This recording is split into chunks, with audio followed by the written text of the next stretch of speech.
Ukraine's President Volodymyr Zelensky announced on Wednesday that his country received over $2 billion for NATO's new support program. According to Associated Press, speaking at a joint news conference with EU's Roberta Metsola in Kyiv, Zelensky said Ukraine is estimated to receive additional funds in October that will assist it as the war grinds on. The funds will come under the alliance's prioritized Ukraine requirements list initiative. According to Zelensky, the first package alone will contain missiles for Patriots and for HIMARS. Zelensky has been urging European leaders to make the continent safe and further support by building an ambitious air defense umbrella. Президент Європейського парламенту Роберта Мецола. Заява президента України.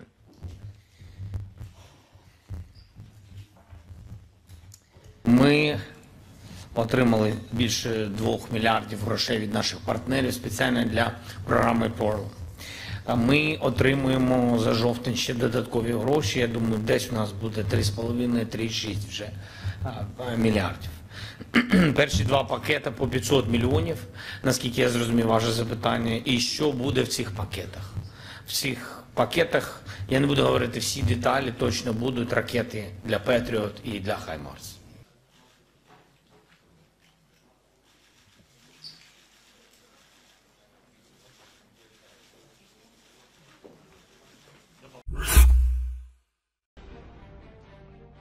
The West's pressure on Moscow and its support for Kiev will grow. Therefore, the drone threat to Russia from Ukraine will become significantly greater.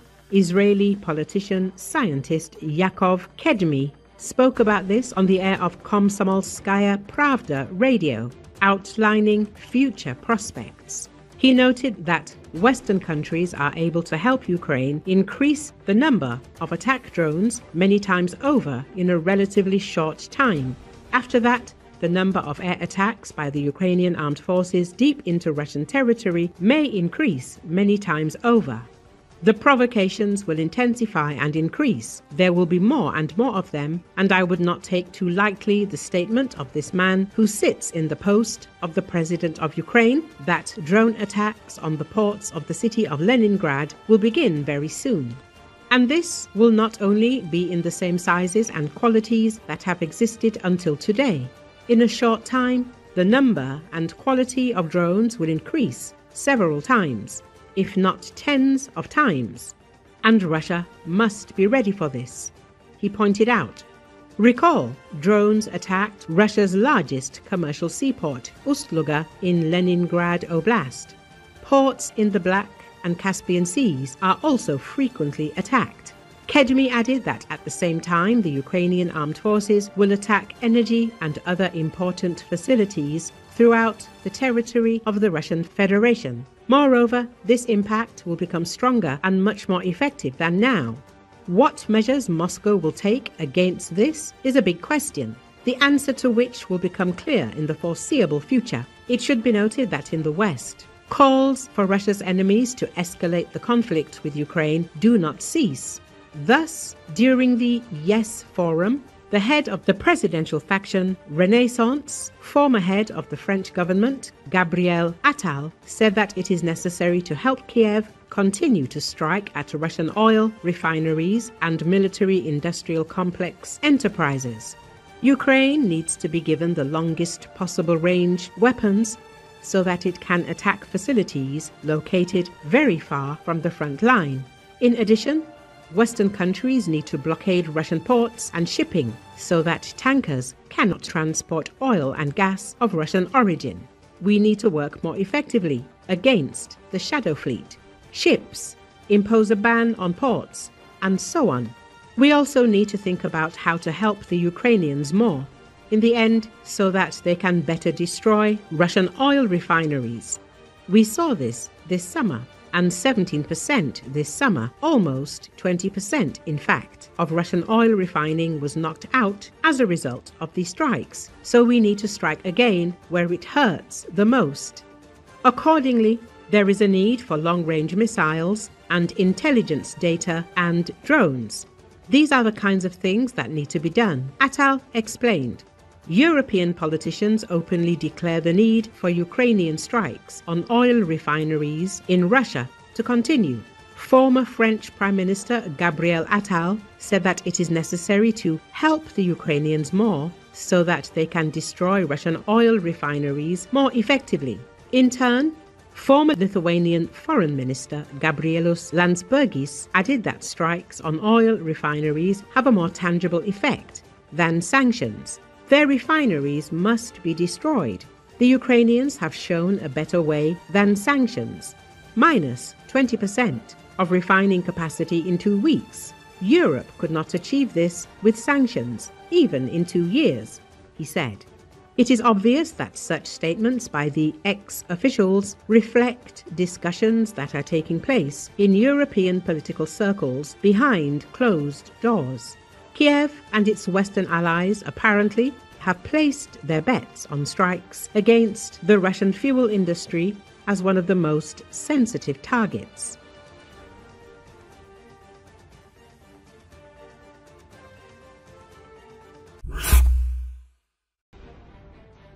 Ukrainian forces are advancing into the Kursk region, turning what was once a defensive stand into a renewed cross-border push. These gains now open the path to outflank and encircle Russian positions from the north to crush the already overstretched enemy lines and reshape the dynamics of the entire front.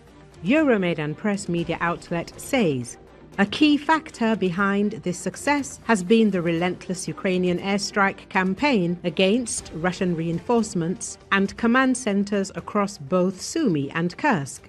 This has created openings for Ukrainian ground units to press forward.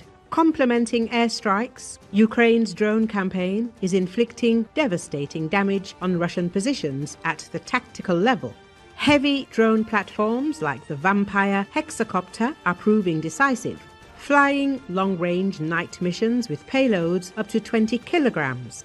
These drones are not just dropping improvised explosives, but carrying devastating ordnance, including anti-tank mines and a series of mortar rounds, which complicate Russian attempts to maneuver.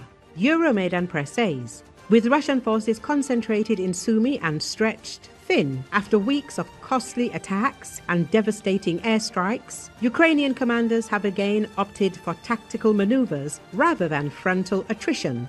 Instead of smashing head-on into Russia's lines, they are methodically cutting off isolated groups, collapsing salients piece by piece, and pushing back into Kursk in the process. This strategy takes advantage of the area where settlements are small, scattered, and dispersed, making it easier to bypass and encircle Russian detachments rather than fight through each one in sequence. Ukrainian advances north of Kindrativka and into rural Kursk show this logic in action, turning the international border into little more than a reference line. In practice, the fighting forms a unified battle space where Ukraine's forces cross back and forth, exploiting Russian vulnerabilities while ignoring state boundaries that no longer reflect realities on the ground. The result is a steadily deteriorating situation for the Russian command, and what began as an attempt to push into Sumy has now backfired, with Ukraine not only halting the incursion but clawing back ground across the frontier. Russian infantry, deprived of supplies and hammered by Ukrainian air and drone strikes, cannot establish a coherent defense, and by advancing north, Ukraine is opening the possibility of flanking Russian troops, still holding pockets of territory in Sumy from behind, threatening their lines of retreat and accelerating their collapse. Euromaidan press reports. Ukraine's steady progress highlights how momentum has shifted from a desperate defensive fight to prevent Russian forces from reaching Sumy city into an operation pushing enemy troops back into Kursk. The border itself is losing meaning in the chaos of battle, and Ukraine is now able to carry the fight onto Russian soil to disrupt the enemy's remaining footholds.